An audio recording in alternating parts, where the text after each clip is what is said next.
Hello student, good morning to all of you. आज हम game theory का new topic करेंगे, graphical method for M cross two games.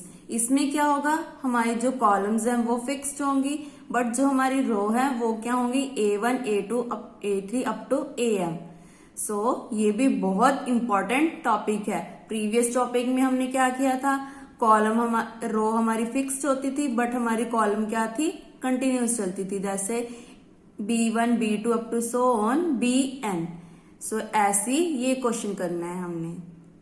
सो इसकी statement क्या है, solve the following game graphically. यहाँ पे ये मेंशन नहीं करेंगे कि आपने कौन सा रूल अप्लाई करना है, तो आपने ध्यान से देखना है कि हम लोअर इनवेल्व पे हाईएस्ट पॉइंट देखेंगे या हाईएस्ट अपर इनवेल्व पे लोएस्ट पॉइंट देखेंगे, तो ये आपने चेक करना है।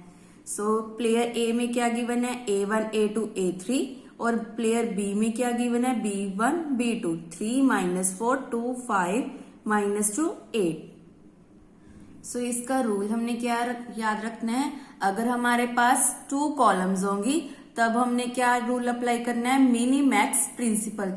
ये कौन सा पर्सन है, सेकंड पर्सन है। जो हमने प्रीवियस किया था वो हम थे, जिसमें हम क्या करते थे, हमारे पास 2 कॉलम्स होती थी और हम मैक्सिमम प्रिंसिपल लगाते थे। मैक्सिमम प्रिंसिपल हम अपने लिए लगाते हैं, जिसमें हम मिनिमम इन्वेस्ट करते हैं और ज्यादा से ज्यादा क्या कमाते हैं, प्रॉफिट कमाते हैं। तब हम लोअर इनवेल्व पे हाईएस्ट पॉइंट देखते थे। अब हमने क्या करना है, अपर इनवेल्व पे लोएस्ट पॉइंट देखना है। तो इसको हम स्टार्ट करते हैं। फर्स्ट स्टेप हमारा क्या है, सैडल पॉइंट चेक करना है। यहां से क्लियर हो रहा है कि कोई भी सैडल पॉइंट नहीं आ रहा है। पहले हमने मैक्सिमम लगाई, मिनिमम रो ली और उसके बाद मैक्सिमम क्या ली, कॉलम। फिर उसका मिनिमम का क्या निकाल दिया, मैक्सिमम। फिर यहां से हमारे बन गए, यहां से सबसे मैक्सिमम है हमारा 2, तो V बार की वैल्यू 2 आ गई। उसके बाद मैक्सिमम का क्या निकालना है हमने, मिनिमम, तो 3 8 का मिनिमम 3। सो हमें क्लियर हो रहा है कि कोई भी सैडल पॉइंट नहीं आ रहा है, क्योंकि ये 2 है और इसकी वैल्यू 3 है, तो दोनों इक्वल नहीं है। सो कोई भी सैडल पॉइंट नहीं आया है। ये सभी जो रूल हम कर रहे हैं, इसमें किसी भी क्वेश्चन का सैडल पॉइंट नहीं आएगा। जिसका भी सैडल पॉइंट आएगा वही हमारा ऑप्टिमल सोल्यूशन होगा, और वो क्वेश्चन आपको शॉर्ट क्वेश्चंस में आएगा 4 मार्क्स में, जो हमने स्टार्टिंग में क्वेश्चंस किए थे। नाउ अब हम कौन सी स्ट्रेटेजी यूज करेंगे, बी, क्योंकि ये सेकंड पर्सन के लिए है। अगर हम होते तो ए स्ट्रेटेजी यूज करते। तो बी ने क्या लिए हैं, Y1 Y2, हमने क्या लिए थे, X1 X2। सो इन दोनों का भी प्लस किसके इक्वल है, 1 के, तो Y2 की वैल्यू निकाल दी 1 - Y1।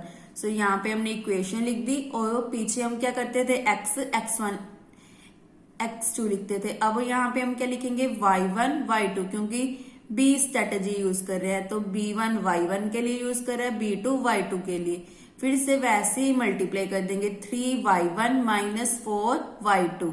फिर उसके बाद क्या आएगा, 2Y1 5Y2, ऐसे -2Y1 8Y2। उसके बाद हम क्या करेंगे, Y2 की वैल्यू पुट कर देंगे 1 - Y1। देन इसको सॉल्व किया। अब हमने क्या करना है, Y1 को पहले 0 पुट करेंगे, फिर Y2 को 1 पुट कर देंगे। ऐसे हमारे पास -4 3 5 2 8 -2 पॉइंट्स आ गए। पहले B1 को A1 को लोकेट करते हैं।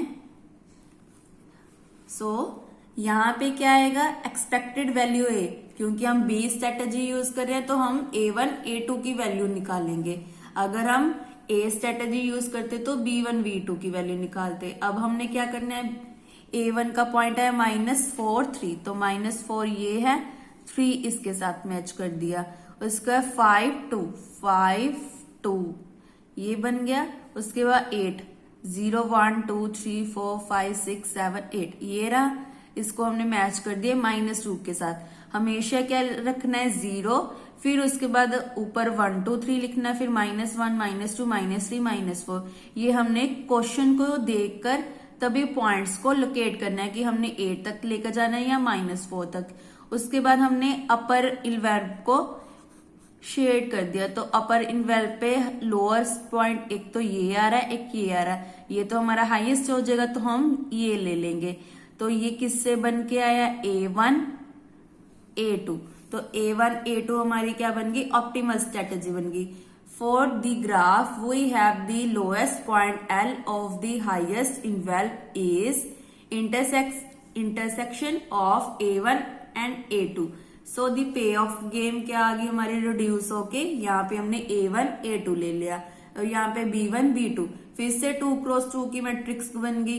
तो हमने मिक्स स्ट्रेटेजी यूज करनी है। सभी क्वेश्चंस में हमने यही करना है, 2x2 की मैट्रिक्स को बनाकर मिक्स स्ट्रेटेजी को यूज कर लेना। तो उसके फॉर्मूले आपने अच्छे से याद रखने हैं। कैसे करने हैं, पहले P1 के लिए क्लॉकवाइज, फिर उसके बाद P2 के लिए एंटी क्लॉकवाइज को याद करना है। ये सभी क्वेश्चन आप तभी करोगे जब आपको मिक्स स्ट्रेटेजी और सैडल पॉइंट आएंगे। फर्स्ट 2 टॉपिक्स बहुत इंपॉर्टेंट है, तो पहले आपने वो टॉपिक्स को अच्छे से करना है।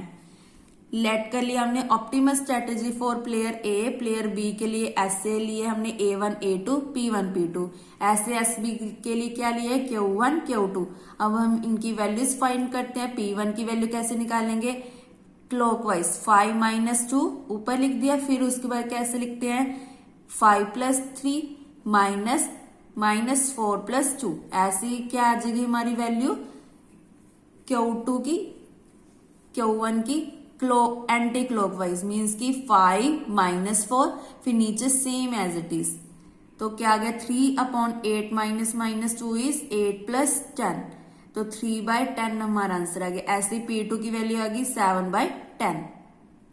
देन Q1 की वैल्यू कैसे आएगी, एंटी क्लॉकवाइज 5 - -4 और नीचे वाला डिनोमिनेटर सेम, क्या आ जाएगा 10। तो 9/10 हमारा आंसर। Q2 की वैल्यू कैसे निकालेंगे, 1 - 9/10, 10 - 9 इज 1/10। उसके बाद हमने क्या निकालनी है, value of the game. Value of the game कैसे निकालते हैं, ऊपर डिटर्मिनेंट 5 3 = 15 -4 × 2 इज -8, तो माइनस प्लस बन गया। तो हमारे पास क्या आ गया, 15 + 8 और डिनोमिनेटर में हमारा 10 आ रहा है सॉल्व करके। So value of the game आ गई हमारी 23/10। तो यहाँ पे आप कैसे लिखोगे, has the optimum strategy for player A and player B is ऐसे is equal to A1 A2 A3। यहाँ पे वैल्यूज पुट कर दोगे और A3 की वैल्यू हमारी आ जाएगी 0। ऐसी SB की वैल्यू क्या है, 9/10 1/10। तो यहाँ पे हमारा क्वेश्चन कंप्लीट होता है। ये बहुत इंपॉर्टेंट क्वेश्चन है जो आपको 8 मार्क्स में आएंगे। जो हमारा डोमिनेंस मेथड है वो पूरा आपको 16 मार्क्स का आएगा। सो इस चैप्टर में कई बार 32 मार्क्स का भी पेपर आ जाता है। अगर आप यही चैप्टर अच्छे से कर लोगे तो आपकी जो सेकंड यूनिट है वो कंप्लीट हो जाएगी। बट आपने रिस्क नहीं लेना है, इसीलिए आपने जो चैप्टर नंबर डुअलिटी है और जो बलेज मेथड है उसको भी करके जाना है। लास्ट ईयर मेरा बलेज मेथड का क्वेश्चन सॉल्व नहीं हुआ था, इसीलिए मुझे डुअलिटी की थ्योरम्स करनी पड़ गई थी। तो आपने ऐसे नहीं करना कि ओनली बलेज मेथड करके जाओ, आपने डुअलिटी भी करना है और डुअलिटी के साथ बलेज मेथड भी करना है। क्योंकि अगर डुअलिटी की कोई भी थ्योरम भूल गए आप तो आप बलेज मेथड कर सकते हो। सो ऐसे आपने दोनों चैप्टर करके जाने हैं। Thank you.